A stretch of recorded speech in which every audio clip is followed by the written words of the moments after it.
अस्सलाम वालेकुम दोस्तों, मेरा नाम डॉक्टर असद महमूद है। आज हम अहराम मिस्र के बारे में बात करेंगे। एक खोया हुआ राज है या किसी और दुनिया की ये निशानी है अहराम मिस्र। दोस्तों, अहराम मिस्र एक ऐसा मुअम्मा है जो जितना समझने की कोशिश की जाती है उतना ही ज़्यादा उलझता चला जाता है। क्या वाकई ये सिर्फ बादशाहों की आखिरी आरामगाहें थीं या इनके पीछे कोई ऐसा राज छुपा हुआ है जो इंसानी तारीख़ को हमेशा के लिए बदल सकता है?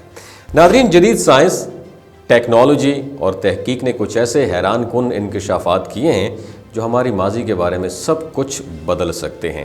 अब तक हम सिर्फ यही सुनते आए थे कि अहराम मिस्र जो है फ़िरौनों के मकबरे थे, लेकिन आज साइंस कह रही है कि ये कहानी शायद अधूरी है। जब एक्सपर्ट्स ने जदीद तरीन क्वांटम स्कैनर्स और थर्मल इमेजिंग का इस्तेमाल किया तो एक नाकाबिल यकीन दरियाफ्त पर पहुँचे।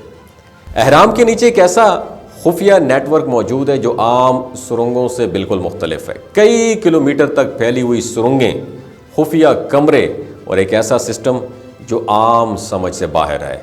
कुछ साइंटिस्ट का कहना यह है कि ये एक किस्म की तवानाई पैदा करने वाला सेंटर था, मरकज़ था, जिसका ताल्लुक किसी ऐसे इल्म से था जो आज भी हम नहीं समझ सके। यही नहीं, अहराम की ज्योमेट्री भी हैरान कुन है। अगर आप उन्हें जदीद साइंस और फिज़िक्स के असूलों से देखें तो ये आम इमारतों की तरह नहीं बल्कि एक पावर स्टेशन की तरह दिखाई देते हैं। कुछ तहकीक से ये भी पता चला है कि अहराम किसी न किसी तरीके से तवानाई को इकट्ठा और मुंतकिल कर सकते थे।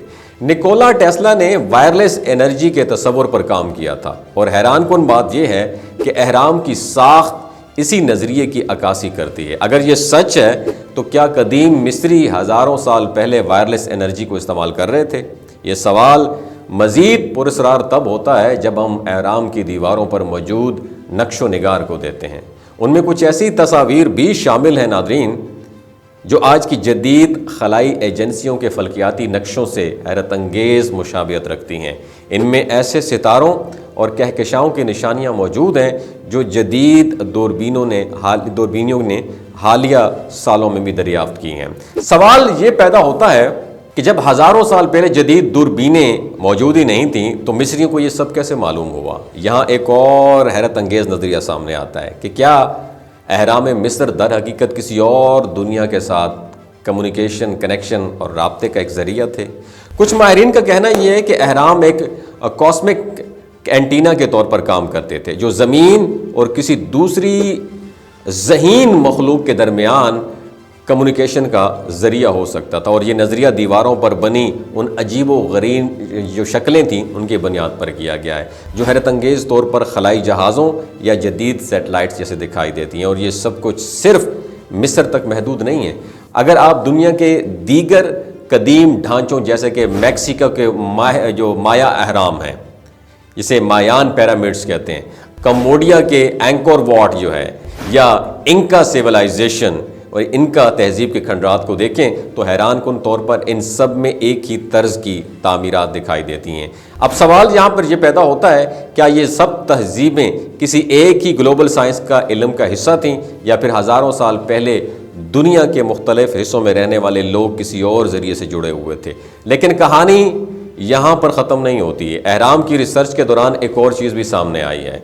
एक अजीब व गरीब गेंद नुमा शे जिस पर एक पेचीदा नक्शो निगार थे जो किसी आम इंसानी ज़ुबान से मैच नहीं करते थे। कुछ साइंसदानों का कहना यह था ये अजीब किस्म का मैसेज हो सकता है जो हमें किसी और दुनिया की मौजूदगी की तरफ इशारा देता है। क्या वाकई हज़ारों साल पहले किसी ने ज़मीन के अलावा किसी और सियारे को दरियाफ्त किया था? ये सब बातें आज भी एक मुअम्मा बनी हुई हैं, लेकिन इनमें एक बात बिल्कुल वाज़ेह है कि अहराम मिस्र सिर्फ पत्थरों के ढांचों पर मबनी नहीं था बल्कि एक ऐसी राज का हिस्सा है जो हमारी सोच से भी बहुत आगे है।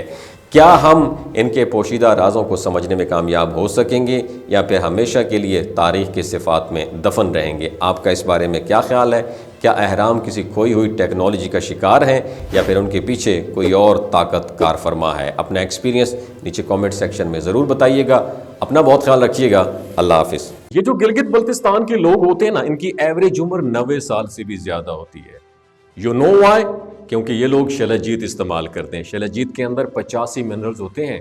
अगर आप चीज़ों को जल्दी भूल जाते हैं, मर्दाना कमज़ोरी महसूस करते हैं اولاد جیسی نعمت سے محروم ہیں اور آپ سپرم کاؤنٹ آپ کے کم ہیں، ٹیسٹوسٹیرون ہارمون امبیلنس ہے، آپ سدا بہار جوان نظر آنا چاہتے ہیں، خون کی کمی کو دور کرنا چاہتے ہیں، ہڈیوں جوڑوں کے دردوں سے نجات حاصل کرنا چاہتے ہیں، موٹاپا کم کرنا چاہتے ہیں، تو ڈاکٹر اسد محمود کی پیور اینڈ نیچرل شیلاجیت ضرور استعمال کریں۔